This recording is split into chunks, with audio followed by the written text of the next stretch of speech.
Ini ndiri murume ane makore 35. I've been happily married for 3 years now.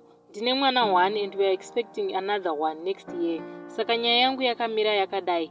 5 years ago, 2017, I was transferred to Bulawayo from Gweru nebasa ndiri police force.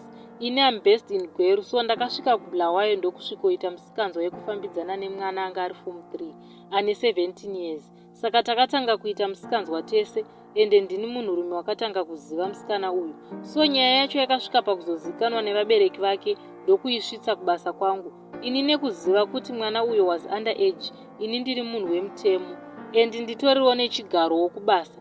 I knew this was gonna cause huge problems for me. I made myself get transferred back to Gweru, but after a year ndakadzokera kuBulawayo kunotsvaga musikana uya, because I knew at that time she was of legal age. Saka when I got there, the parents told me that after I left she was so heartbroken zvokuti vakamuchinjisa environment vakamuendesa kuSouth Africa, and she was going to return only after she had finished school. Zvakandirwadza, but nekufamba kwenguva I healed ndokuzosangana nemukadzi wangu wandanaye nawo, ndokubva ndamuroora zvese nekuchata.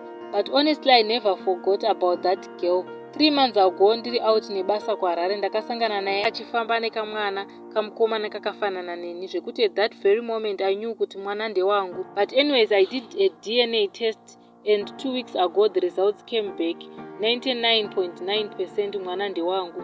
Saka I asked her kuti why wakangonyarara usina kana kumbonditsvaga kuti undizivise kuti ndakatopara mhosva kumba kwenyu.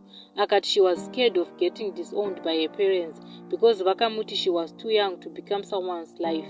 Saka that's why nhumbu yake yakaitwa secret, and she never went to South Africa, she was kuboarding school. Kana mwana wacho aitoziva kuti musikana uyu ndo mai vake, anototi mbuya vake, mai vemusikana uyu ndo mama vake. Saka ini manje ndakushaya kuti ndochiudza sei mukadzi wangu kuti ndine mwana kunze, uyezve ndakuda kuroora mukadzi wechitubu because musikana uyu handina kumbobvira ndamira kumuda, ndodiwo macousins.